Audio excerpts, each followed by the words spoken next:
Alright, so I thought I'd make a video on additional tips for working in Maya. So first off, you may notice that I started to model this shape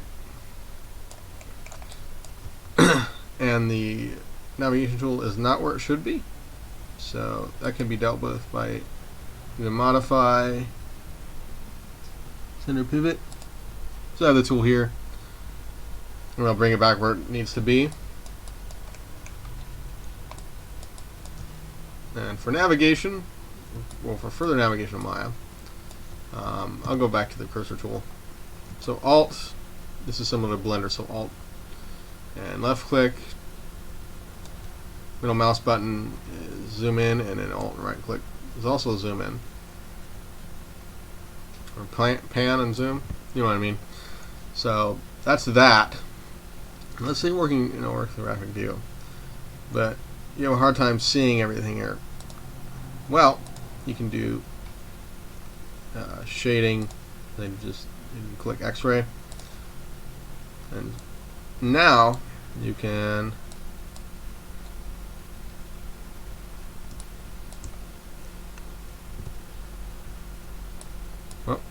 yes. So I'm working on verts. Edges are fine either way, but you can move the shape out like that. Your best bet might be select all three of these, so that is useful for working orthographic, as I mentioned. But let's say you're working and for some reason one of your faces ends up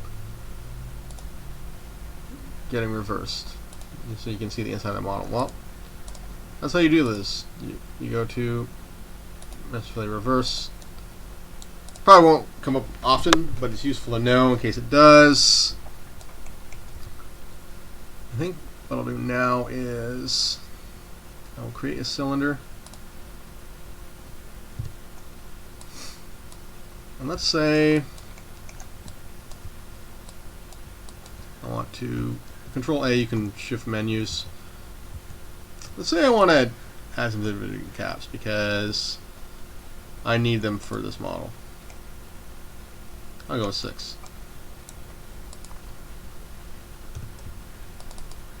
And I'll extrude these.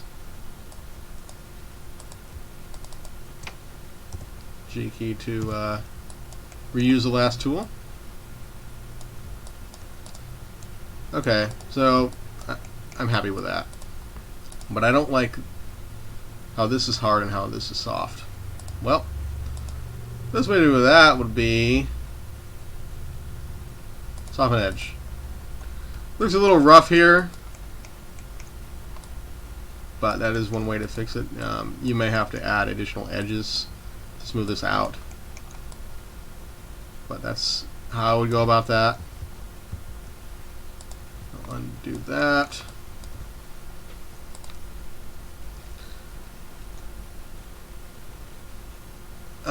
And when you're well, one thing you can do, let's say you only want to work on one object. Isolate select. Say you have something that has a lot of parts on it, say a car.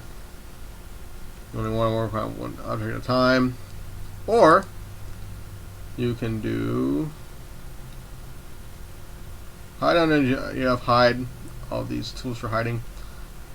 I have hide objects that are unselected, but the idea is the same. So hide unselected objects, window display, show, that's hidden. So you have options there.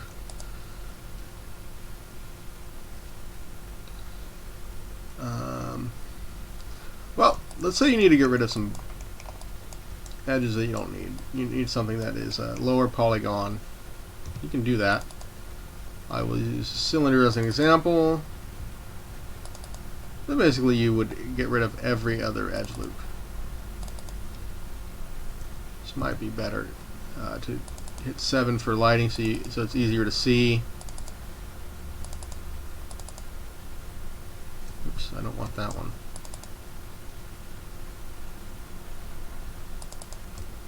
And I would do that. Which didn't quite came out the way I wanted to, but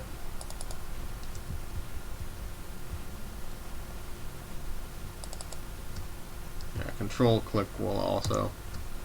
Still a little crooked, but you get the idea. Getting rid of every other edge loop. That's the best it'll get there. But yeah, I would recommend get rid of every other edge loop. Probably better if it doesn't have subdivision caps, but that's the idea with that. To switch between modes, I should cover that before I forget. So 1 is your 5 goes back to shaded. 1 is your smoothest. 2 is wireframe and smooth. 3 is just smooth. 4 is wireframe. 5 is shaded. 6 no textures, but that if you do have textures, those will show up. 7 is lighting. 8, 9, and 0 don't do anything. So those are the more additional tips in addition to what I've already gone over.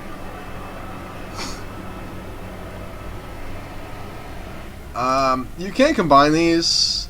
Let's say Windows. And I'll get into grouping later, but just so that you know to expect it.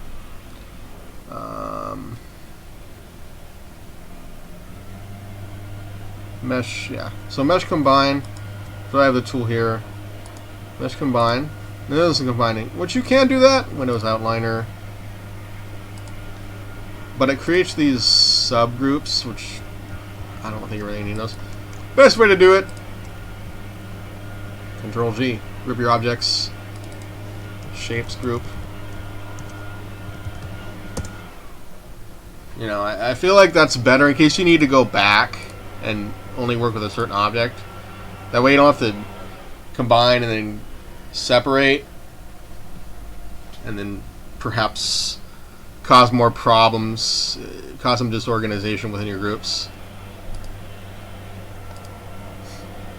So that's good on that. And one more thing I can show you is if you want to do this in your first assignment, it's up to you. I'm not requiring it, but you can create a layer. These objects are now on that layer.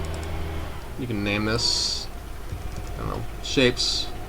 Select whichever color you want. So yeah, that affects the visibility. Wireframe. You can't click on those. And then that's these are like read only now. You can't click on them, but you do have some. You can go back to them.